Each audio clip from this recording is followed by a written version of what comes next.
Bueno, disculpen, tuve un corte, capaz que se sintió el Cristina en el medio, no sé cómo borrarlo. Bueno, les decía que la organización de los etruscos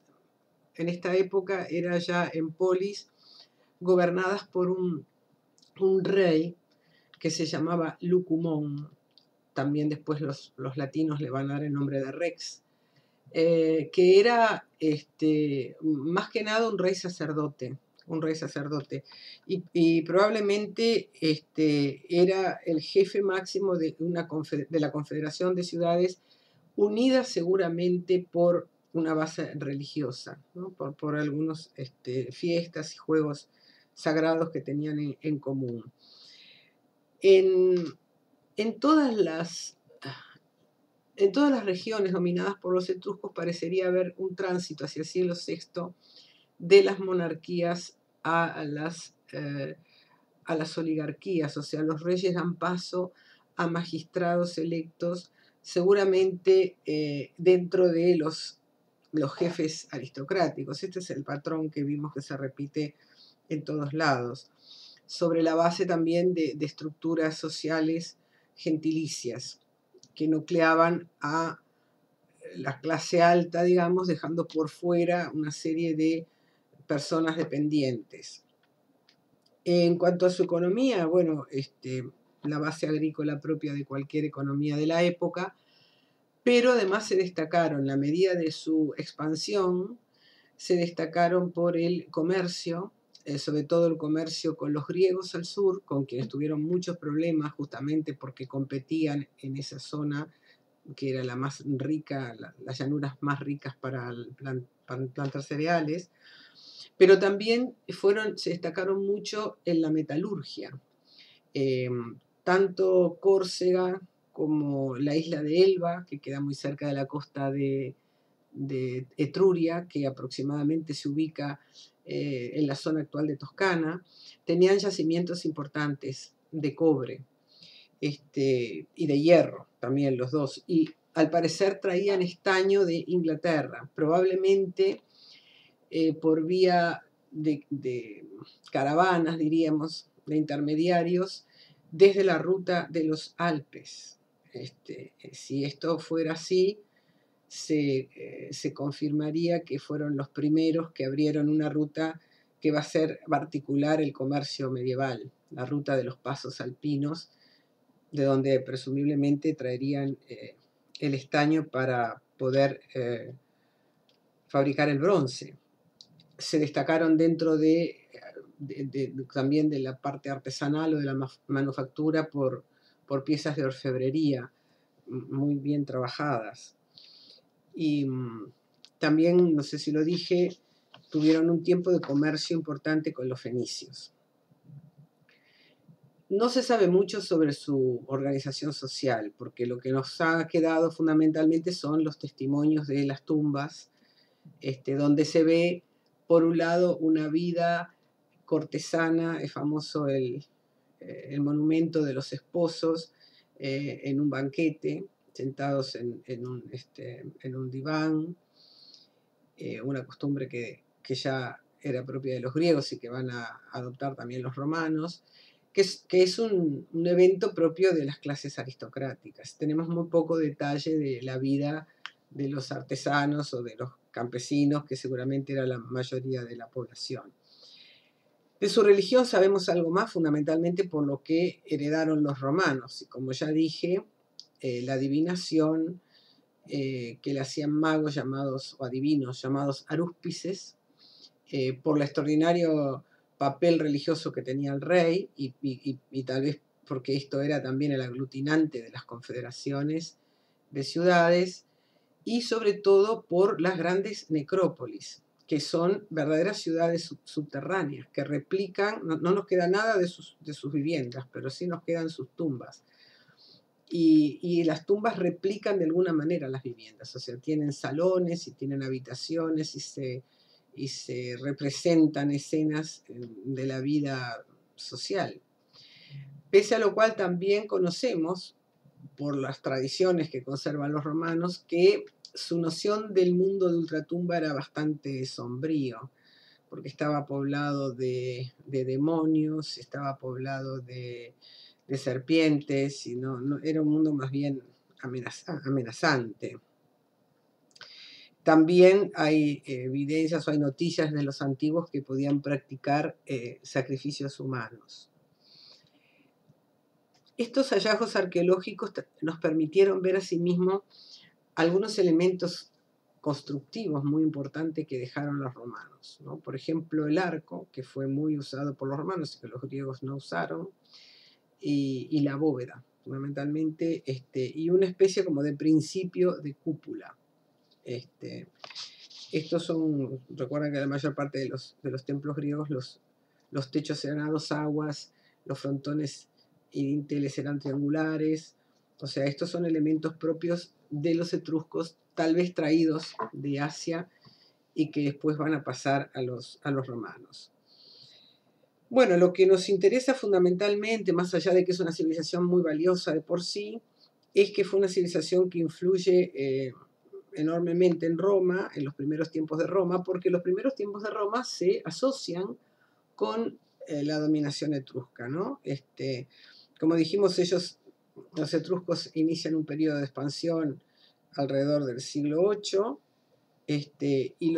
en el siglo VI, o sea, alrededor del 500, tienen su apogeo,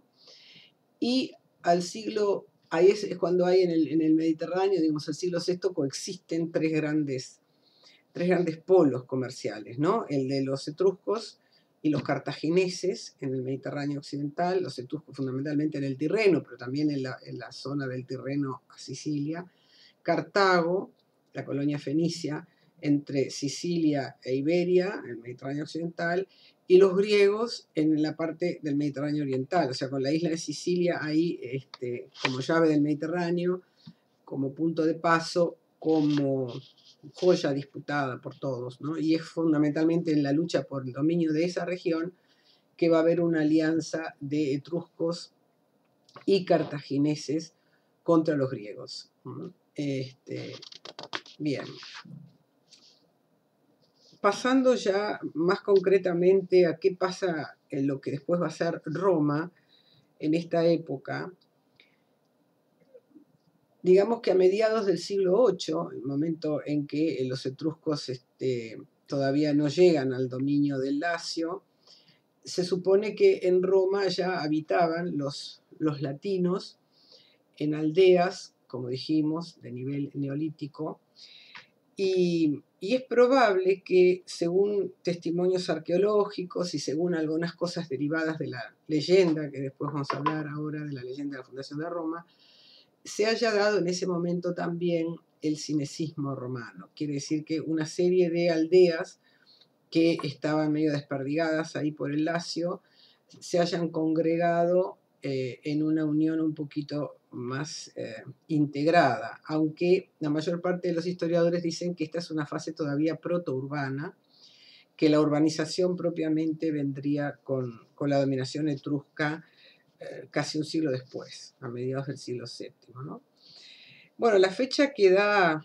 Varrón, un autor del siglo I antes de Cristo, es la fecha de 753. Por supuesto que esta fecha y muchas de las que vamos a dar en este video, como muchas de las que ustedes ya conocen de la antigüedad, hay que tomarlas con mucho cuidado, ¿verdad? No son fechas exactas. Pero bueno, es la fecha tradicional que se toma. Podríamos decir que a mediados del siglo VIII, Roma debe haber sido reconocible como un conglomerado demográfico con cierta densidad, aunque todavía no tuviera las características de una ciudad, en una fase, digamos, preurbana o protourbana. Sería la fase de la Liga de los Siete Montes, la Liga Septimontial, que se le llama, donde había otras ciudades importantes, como Alba Longa, por ejemplo, que era o fue de los rivales más claros de Roma en sus primeras épocas, ¿verdad? Bien, la idea de la fundación de Roma está muy mezclada con la leyenda de Rómulo y Remo, que es una leyenda que recoge Tito Livio. Hay que darse cuenta que Tito Livio escribe en el siglo I después de Cristo, y escribe de alguna manera bajo el designio del emperador Augusto para darle a Roma un linaje, una historia que se entronque de alguna manera con un pasado glorioso, que la destine al dominio del mundo desde el comienzo. Y bueno, entonces tenemos es la famosa leyenda de Rómulo y Remo, que como antepasado lejano tienen a Eneas, que sería un guerrero troyano que huye de Troya con su padre, el rey Anquises, y su hijo Iulo, o Ascanio, también recibe los dos nombres, y emigra hacia Italia y se instala aproximadamente en la zona del Lacio. En el viaje, Anquises muere,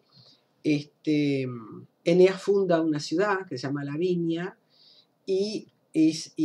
se casa con la hija de un rey de nombre Latino, ¿no? Que, digamos, esto es una leyenda, es un mito, pero vieron que los mitos, que son lecturas, digamos, que hacen los pueblos para explicarse el mundo o el pasado, tienen siempre un fondo de verdad, ¿no? Sí, seguramente estos personajes son todos ficticios, pero responden sí o muestran algunas relaciones que existían entre los recién llegados y los que estaban en el lugar.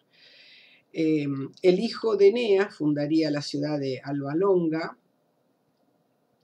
De alguna manera esto para los romanos cuando escriben su historia es darle un reconocimiento a la superioridad que seguramente en la primacía que en aquel momento tenía Alba Longa sobre Roma. Y en esa ciudad de Alba Longa, de la que tal vez la primitivísima Roma fue una especie de ciudad subsidiaria, reinaron, según dice la leyenda, 12 reyes, el último de los cuales, Numitor, tenía una hija, Rea Silvia,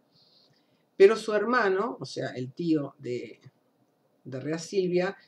quería impedir que Numitor siguiera en el trono y que los descendientes de Numitor llegaran a ser los reyes. Entonces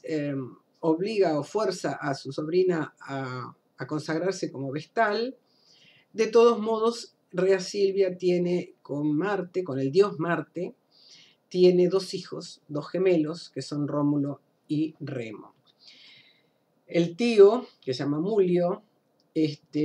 abuelo de Rómulo y Remo, los manda a ahogar justamente para cortarle su camino como futuros reyes, pero son dejados en una cesta, en una cueva, donde los alimenta la famosa loba, son encontrados por un pastor, salvados así de la muerte. Al crecer devuelven el trono a su abuelo Numitor y finalmente heredan ellos el dominio, el gobierno de Roma. Bueno, este mito del abandono, generalmente en un río, esto también era mandarlos a ahogar en el Tíber, y de la salvación, un poco milagrosa, que ya lo vimos con Sargón y lo vimos con Moisés y lo vimos con Ciro, y es una explicación bastante utilizada para legitimar linajes reales, evidentemente escrita a posteriori, ¿verdad?, por Tito Livio, aunque Tito Livio recoge esta leyenda de antes, una leyenda que tenía más siglos de antigüedad, es lo que de alguna manera le permite tejer a Roma ese pasado más glorioso, descendiente nada menos que de Marte, ¿verdad?, porque Rómulo y Remo serían hijos de Marte. Ahí en la ceremonia de la fundación de la ciudad, que se le atribuye a los gemelos, es Rómulo el que, como un oiquistés, hacia la colonización demarca el territorio que va a tener la futura polis. Y bueno, se cuenta ahí un incidente de que Remo no respeta alguna de las normas sagradas que había que tener, lo hace de acuerdo a los ritos que son etruscos, dejando cada tanto un hoyo para que salgan los espíritus de la tierra, pero había la prohibición de no traspasar determinados límites. Remo los salta, y esa es, digamos, la excusa o la razón para que su hermano lo mate y se quede con con el poder, ¿no? Se quedó como único rey de Roma. Bueno, todo esto, que es una leyenda, lógicamente, de lo que nos habla es que las cosas que podemos rescatar es que, bueno, que hay una instalación de pueblos que vienen de afuera, que hay una supremacía de Alba Longa, que hay una lucha entre esas ciudades y que, bueno, finalmente Roma logra tener cierto perímetro reconocible como ciudad hacia mediados del siglo VIII. Bueno, y voy a parar acá y sigo en otro video.